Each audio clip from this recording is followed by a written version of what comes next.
Hi guys, it's me again. So last time we talked about your teeth and your bones and your skeletal system.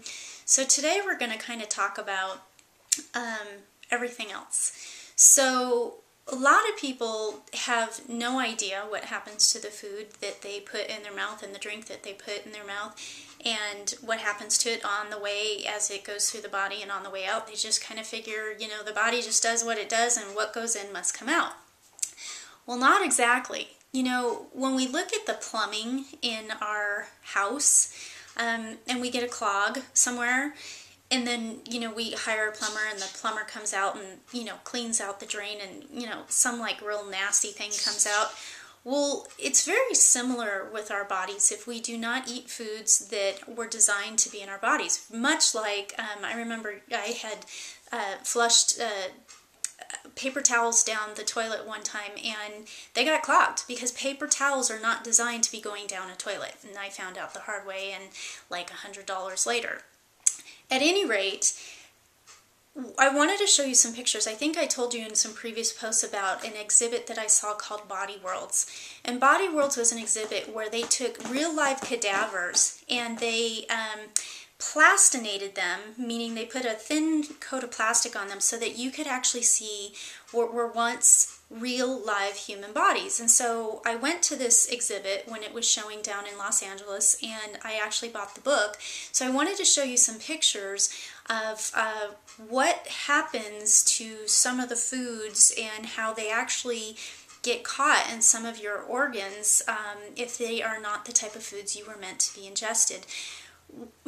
Dr. Michael Clapper had made a video, I saw it in John Robbins' video, Diet for New America, where a gentleman had come in for open heart surgery and they had taken a blood sample the night before.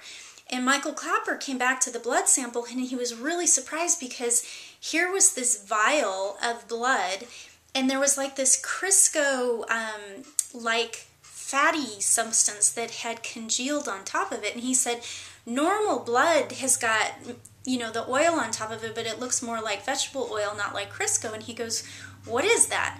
So he questioned the patient about his diet, and he had said that he had had a cheeseburger and a milkshake before he had come in, the night before he had come in for his surgery. And they showed when they opened this guy's, he was going to have open heart surgery, they showed when they opened him up, they pulled out this like shoestring of cholesterol out of the artery from his heart. And that was a really graphic and poignant illustration to me that saturated fat does not belong in our bodies. And saturated fat is where the hydrogen atoms in the fat are saturated. There's no free links there, and so it's solid at room temperature. So it's not only solid at room temperature, it's solid in your body. So I'm going to show you some pictures that are kind of interesting about just different things that we do to our bodies. First one I'm going to show you, kind of interesting, those of you who are a smoker or still smoking, I'm going to show you this. This is a picture of a healthy lung and a healthy heart, and you can see it's nice and clean and white, and the heart looks nice and pink. And then here's the picture of somebody who smokes, and you can see that the heart is enlarged. So the lungs are basically acting like a filter for cigarette smoke. Then your liver is a very important organ in your body. This is an example of a healthy liver. This is kind of a larger liver, but again, you can see it's pink and it's healthy. What's interesting about the liver is everything needs to be filtered out through the liver, and they call it your liver because it literally keeps you alive. In fact, you could have some of it surgically removed and it will grow back. That's how important it is to you. So notice this though, this is a picture of a fatty liver. So when you ingest dairy products, animal products, and even, you know, I would imagine too many coconuts, because coconut fat is saturated, your liver can't handle it all. And so it ends up building up in your liver and looking like this. So you see that that's not a good thing. I thought this was interesting, talking about what fat will do. This is a woman's uterus, and these little bumps that you see are actually what they call myomas, benign tumors, or otherwise known as fibroids. I'll kind of give you a little bit closer of a look there. You can see these fibroids here.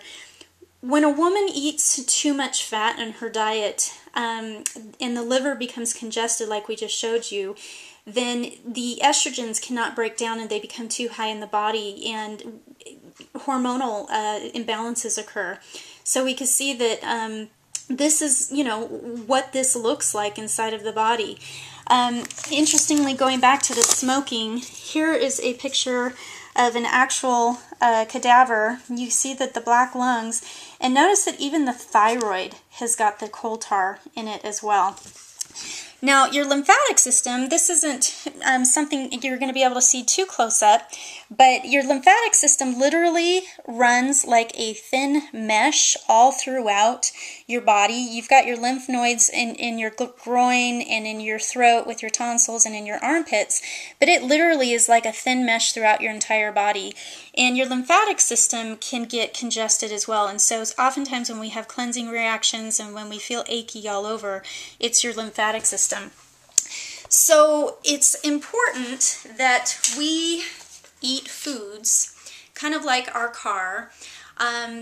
We need to keep it clean, right? What do you do to keep your car clean? Well, you use water, and you might use a little bit of soap or something like that. Well, high water content foods are the foods that were designed to go into our bodies.